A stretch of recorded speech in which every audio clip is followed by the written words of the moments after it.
All right, guys, welcome back. It's Ahmed. As promised, today I'm going to be explaining to you guys I decided to start with something that's, pretty relevant, especially for the time being, and that is the Airbnb IPO that's coming up on the 9th of December. So to start, I actually just have their website here pulled up. And, I'm sure a lot of you are aware of what Airbnb is. Again, it's something that's been pretty mainstream for the past decade, taking over the, bed and breakfast industry. So, the hotel industry and everything like that has been kind of the norm prior to Airbnb being a thing. But now they're slowly disrupting that industry and coming out with, ways to kind of do peer-to-peer rentals and, allowing people to stay at your own home. So, Airbnb has been pretty well known, and they're finally going public on December 9th. So I am pretty excited about this, of course. Again, I'm just kind of scrolling through their website a little bit, just showing you guys, they're all over the United States, actually the entire world. So you see things like London, areas in Spain, Italy. I've used Airbnb myself. Every time I go to, traveling or leaving the US, going down to South America, or even going to, different states, I prefer to use Airbnb. But, with COVID, that really affected Airbnb's business. Obviously, less people were traveling. So because of that, there was a pretty big hit and decrease in revenue for the company. So I was looking at the revenue just, through a Google search. And as you can see, they were going pretty steady. 10 billion 2014, 20 billion 2015. Again, pretty steady rise, very healthy growth for the company. And then COVID happened in 2020, and they had about an $18 billion projected revenue as of October 30th, 2020. So again, typically, an average company wouldn't think, okay, my business is doing bad at the time, and this is the time I want to go public. Oftentimes, when businesses decide to go public and go forth with something like an initial public offering, it's when the business is booming, things are going really well for them, and so it kind of makes sense to start raising money for an IPO. But Airbnb decided to kind of go against the norm, and that's because they really believe in their company, and they believe in their vision. So, Airbnb is seeking a valuation of about $35 billion in their IPO. So what's that mean? We're going to probably look at, here, just looking at the New York Times article, they're looking at shares between $44 and $50 in its initial public offering, valuing as high as nearly $35 billion as a total market cap. So again, thinking about a brand new company, a $35 billion market cap is huge. Just for relativity, if we go to something like Microsoft, a pretty well-established company out there, their market cap is $1.6 trillion, right? So relative to that, it's not that big of a deal. But if we look at something like, Tesla's pretty well known. So you can see their market cap is about $567 billion. So that kind of shows you, when I think of market cap, it kind of tells me how big is the company. So for Airbnb to be a brand new IPO just coming out at 35 billion evaluation, that's a pretty big number. And to just make it a little more relevant, let's go to like Marriott stock. So Marriott, again, it's an international hotel business, and their stock, and they've been well established for how long now? They've been public since 1995, and their market cap is $43.9 billion. So Airbnb coming out as a fresh company at 35 billion is pretty big. That's a pretty big deal. So again, looking at things like this is just their initial public offering, that kind of makes me figure, okay, I know it's a lot of money, and the more articles I read, the more things I read about it is, existing investors seek to sell $96 million worth of the stock in the initial public offering. And again, the bigger investors that have been able to invest their money before a company goes public, like into Airbnb, for example, they're the ones who really benefit. So what they realize is there's going to be a lot of hype with an initial public offering. And with that being said, companies tend to, they go public, it hypes up as soon as it goes public, the price skyrockets and shoots up, but then soon after that, it dramatically decreases and goes back down. And that's the buying opportunity. So we never have to buy at the IPO.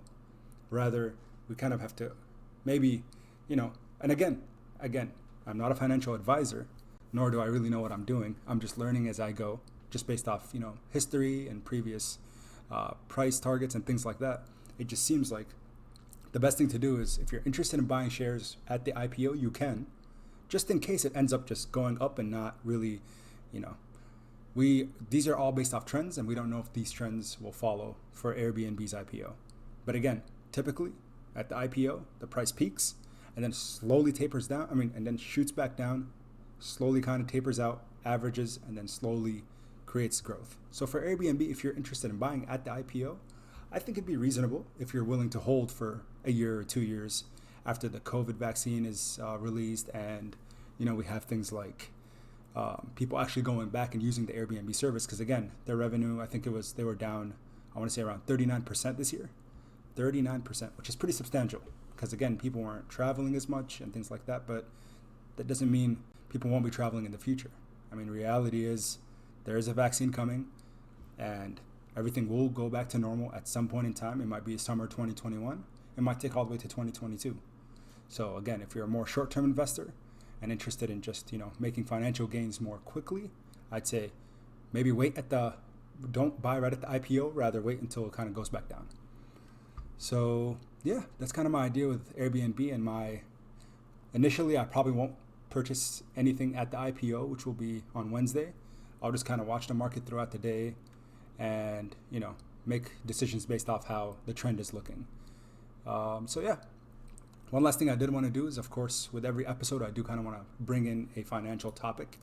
So with that, I kind of want to talk about two things that I kind of discovered after, again, graduating school and finishing my studies. And after I got my job offer, I was told about what we call an IRA and a Roth IRA. So I was trying to figure out how to best explain this, and I found some really good analogies that I really liked. So I think it's going to be best if I share them with you. But kind of what I was told is, okay, so you have two buckets. So bucket number 1 and bucket number 2. We'll call bucket number 1 an IRA, which is an individual retirement account. Okay, and the other will be the Roth IRA. So again, as a bucket, they look pretty similar. I didn't draw them the best, but again, they look similar.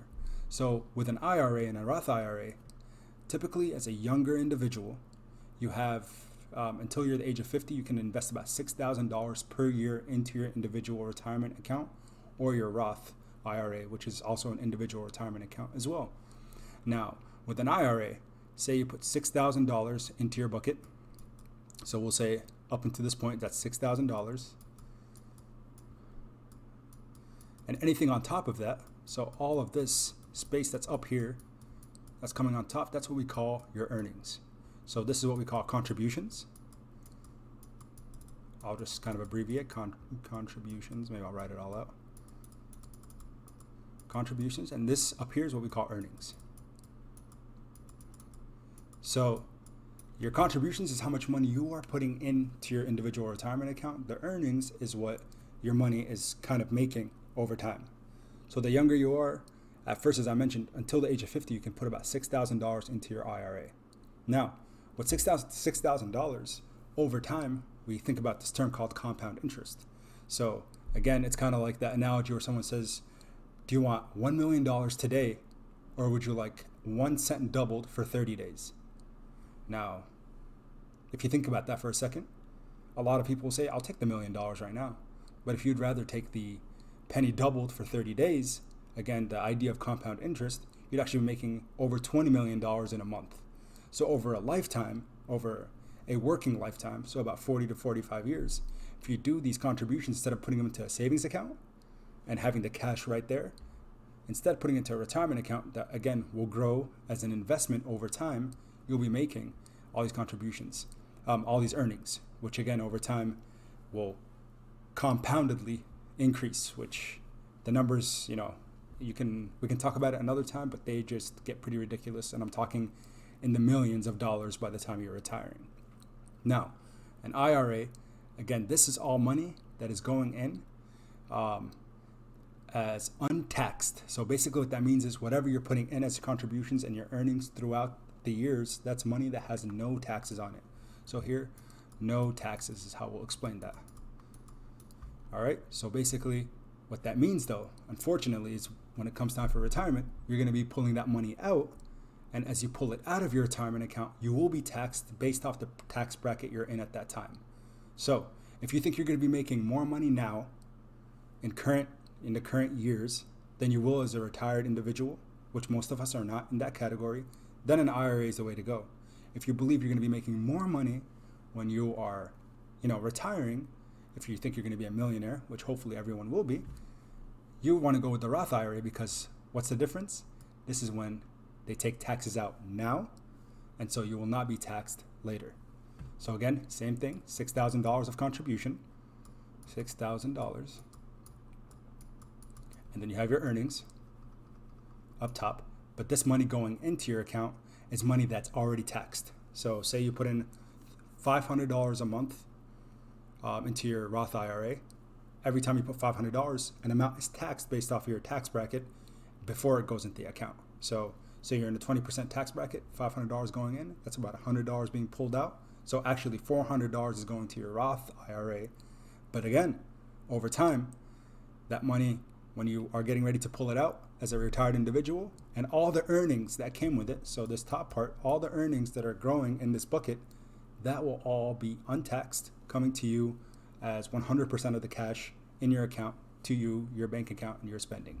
So for me, it's kind of a no-brainer. I think everyone, as long as you believe that you're going to have more money as a retired individual, you should definitely go with the Roth. I'm not a financial advisor by any means, but again, I truly think that it's kind of logical.